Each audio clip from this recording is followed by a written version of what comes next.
this video, I'll be attempting to recreate my horror game in less than 1 day. Now, this month, I took part in a super secret game jam. But in this jam, I had to make a horror game that was multiplayer in a week. Now, I've never actually made a horror game before, nor have I touched multiplayer. So I was stressed, which naturally means I decided to do it all again, but this time in 24 hours, minus the multiplayer stuff.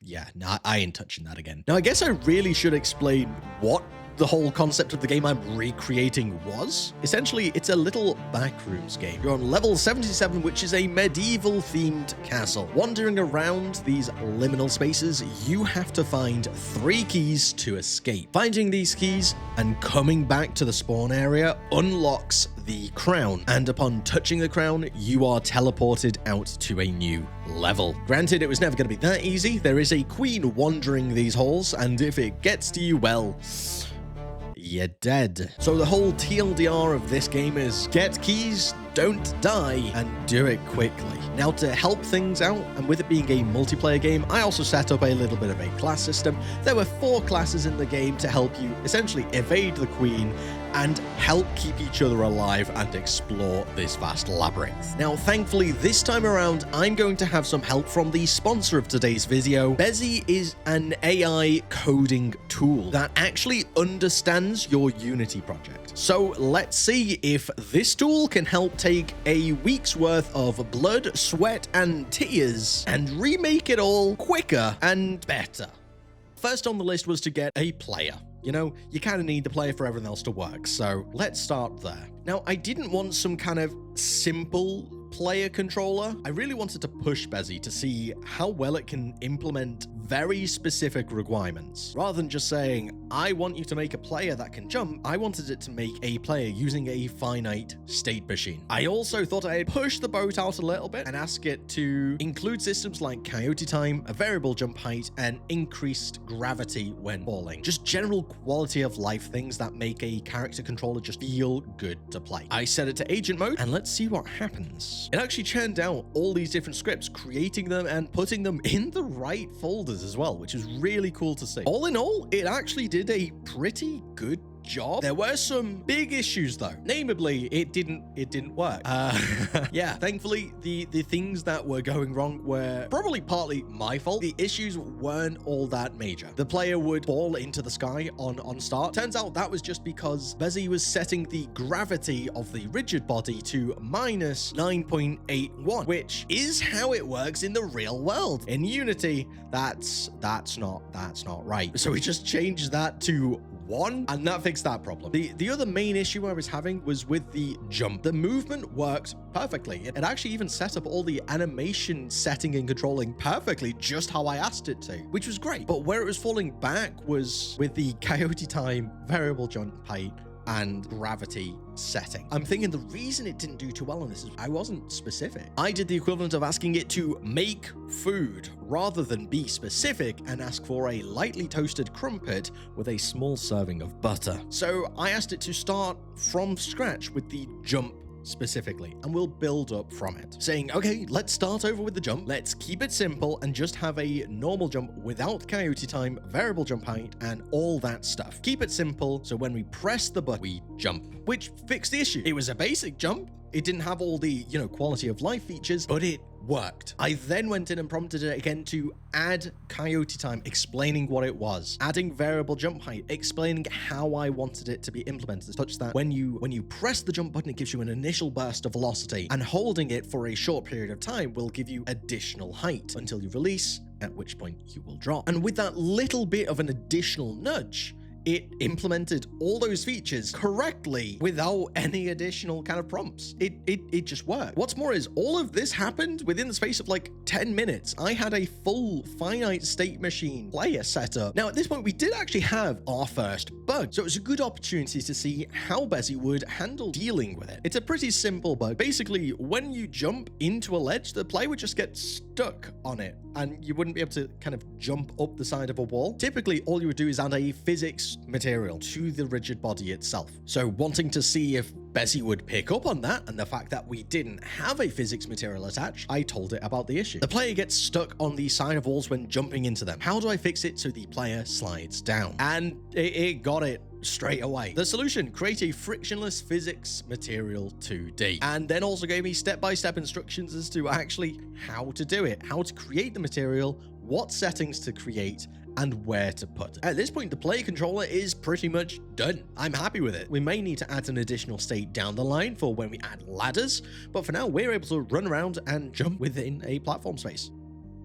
I wanted to make the queen, or the big bad, for the game, since realistically it's actually quite a simple setup. Essentially, they ignore all collisions. They just wander around the map. You know, it's kind of their domain. So I asked BEZI to create a super simple queen script that would follow the player, and if she ever caught the player, to just reset the level. Again, using BEZI's agent mode, so it would just make the scripts itself and put it into the project. It did it first time. The only thing that it did do incorrectly, it added an extra little bit of code would allow us to adjust the size of the queen, which I didn't ask it to do, and I definitely don't need, so I just deleted it. But aside from that, the queen was done in like 5 minutes.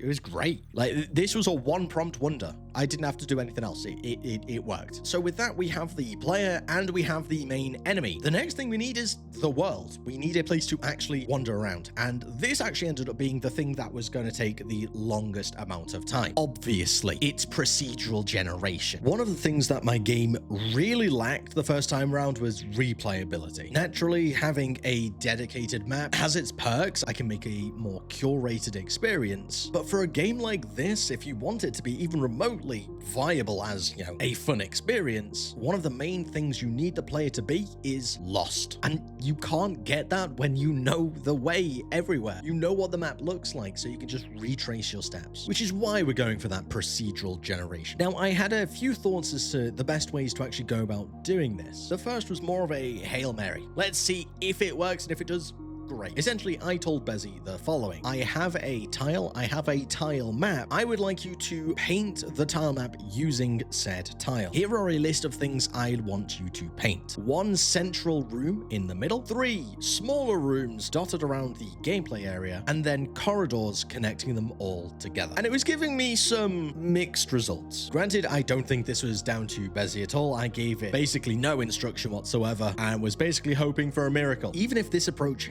had worked and it was creating decent looking levels, decorating these levels would then become a nightmare. How do you get chandeliers? How do you get paintings on the walls? How do you get cobwebs everywhere? That would become very difficult to do. So instead, I went for more of a modular approach. I decided it would be a good idea to have individual room tiles, essentially. A prefab that contains certain information, such as which direction the actual tile connects to. Does it have an open slot at the top, the bottom, the left, or the right? Is it a special type of room? For example, is it a room that contains a key, or the central room that the player is spawned in? And then, because everything is wrapped in its own prefab, I can decorate them individually and just have several variations of the same prefab, rinsed and repeated, decorated differently, maybe with its own individual challenges like an enemy or something to collect. Remembering that because these are prefabs, it doesn't need to know what's contained within these rooms. I can just place a key inside the room and it will end up being spawned in all of them because it's the same prefab. BEZI did manage to get most of the way first time round, and with a bit of play testing and prompting it with the issues that were coming around, it did get there. And the fact that this only took about 10 prompts to get this whole entire system made is actually quite impressive, and it opens up avenues for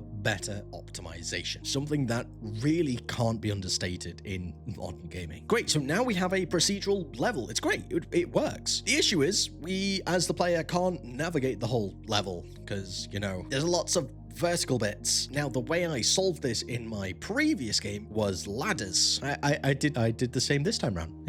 It's a good solution. It works. Fixes the problem. So I went back into the same player controller script, or the same player controller prompt I had earlier, and I basically said, listen, here's the deal. I'm gonna have some ladder prefabs that will have a trigger collider on them. We can put them on a ladder layer, and whenever a player is touching a ladder and uses the up or down input, make them move up and down on the ladder. I mean, it's a reasonably simple solution, and BEZI did it first time. There were some little issues with it, but again, it's not because, you know, BEZI didn't do a good job. It was, again, more just niche scenarios like, well, what if I press left while pressing up? So just asking BEZI to just listen, can you do a little bug fix where if the player is inputting, you know, left or right or jump, just change to that state. And again, it did it. It worked. From this point on, we have most of the game. The only thing that's left to do is, you know, to get the actual key manager set up. Now, this, albeit a pretty simple feature, is gonna require setting up quite a fair bit of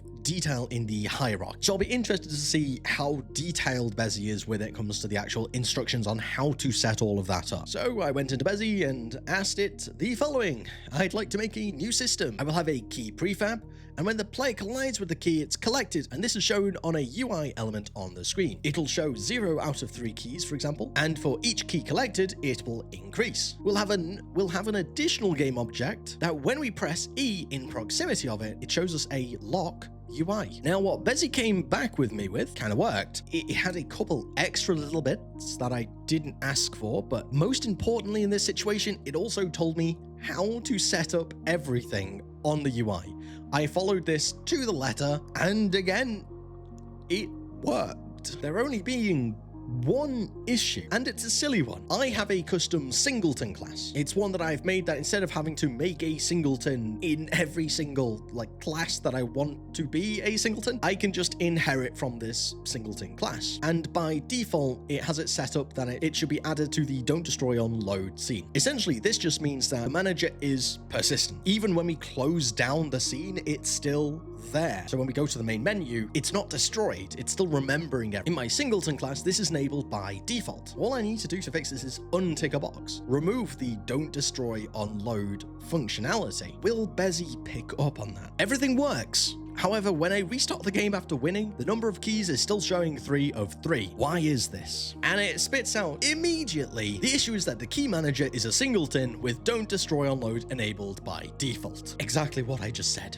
And with this, the game's actually done.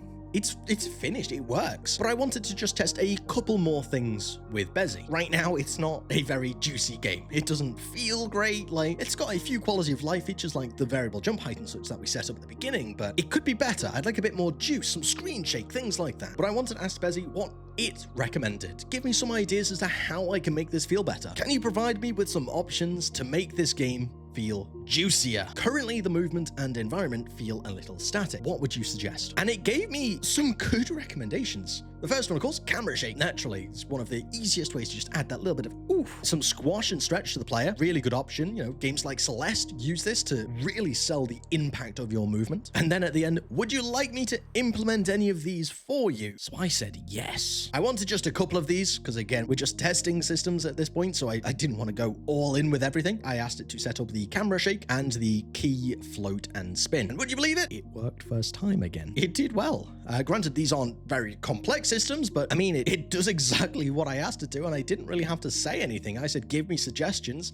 It almost prompted itself. As goofy as this all might look, because I didn't have a key sprite, so we've just got some floating barrels currently, you know, it does help make the game feel better. And you can imagine adding all of those additional effects and some, you'd be able to get some really good results really quickly. And this is all just the tip of the iceberg. The last thing I really wanted to get from BEZI is a bit of a hefty one. I wanted help setting up some editor scripts. And I've heard that BEZI does a really good job at this. Can you just basically make it such that we can see the entire grid in the inspector? Like, can you set up the grid and just color code the tiles based on where they are relative to the center? And I'd also like a little quality of life change such that when I want to add or remove items from the list of corridors, I don't want to open up a tab menu. I just want to press a button to add and press a button to remove. Yeah, I've got no complaints. It did the job and it did it well. All I need to do whenever I load up a scene is just make sure I've got the inspector view open on the side and I can just